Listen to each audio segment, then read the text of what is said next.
Shows you what's happened today. So everybody two trades, you've taken this. It's just how much R you're down, what current equity is. This is your performance diagram for the time being. So even just for today, I think it's 7 days.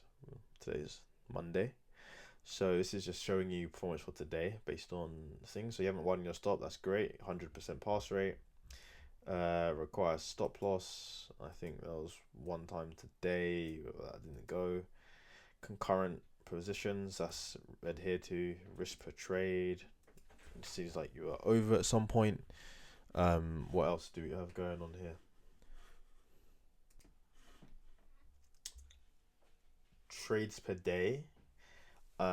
This hasn't been calculated as of yet because trades per day isn't over. Well, the day's not over. However, this can be something that can be fixed. And then trades per session.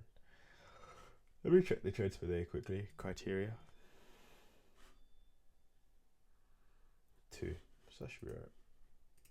Let's see what's going on here. I'm still looking for. There we go.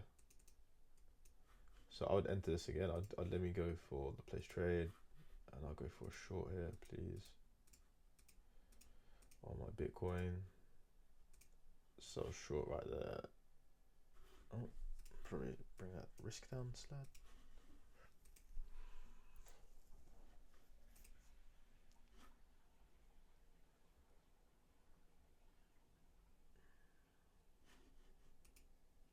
Okay, so now we go to the exchange, and you can see here what's being put in place. Let me scroll down a bit for you. So this is everything. So this is your entry. This is the stop loss that's been agreed based on the criteria when you're putting in your distance to your stop loss. So we go back to criteria over here. So you trade placed successfully. This is going to go down because you've already breached something. I mean, this is what you've breached, your criteria for how much you can trade in a session and the day. But yes, when you go to your stop loss, so you see you put the distance, percentage distance for Bitcoin, and that's what's used here in the calculation. So you see all of this is there. That's been put in. Your entries there. Your first take profit is going to be there. Your second take profit is going to be there, and final one. So then that's everything that you have. That's everything that you've asked for. Your job's not really to look at this. Like, you can confirm that's been done, and when you go to your place trades, you can confirm what the situation is up here when this loads. So you've got your stop loss, you've got your take profit, and you've got your other take profit.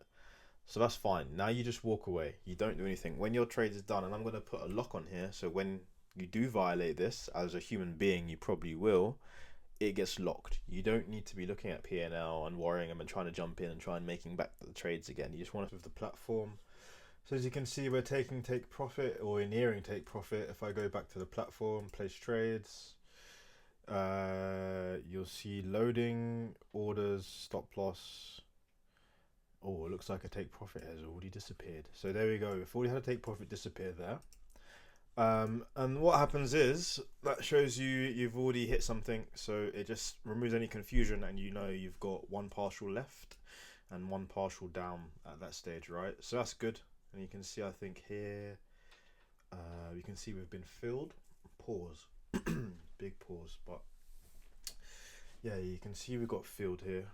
We had to buy because we were in sales. We had to buy, so we got filled there for that much. And then you can see that with the remaining take profit that we have down here, 87,165.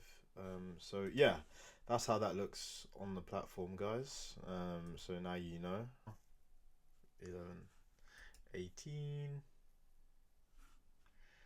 So let's take the stop loss and let's just move that into profit if that's not gonna do what it needs to do.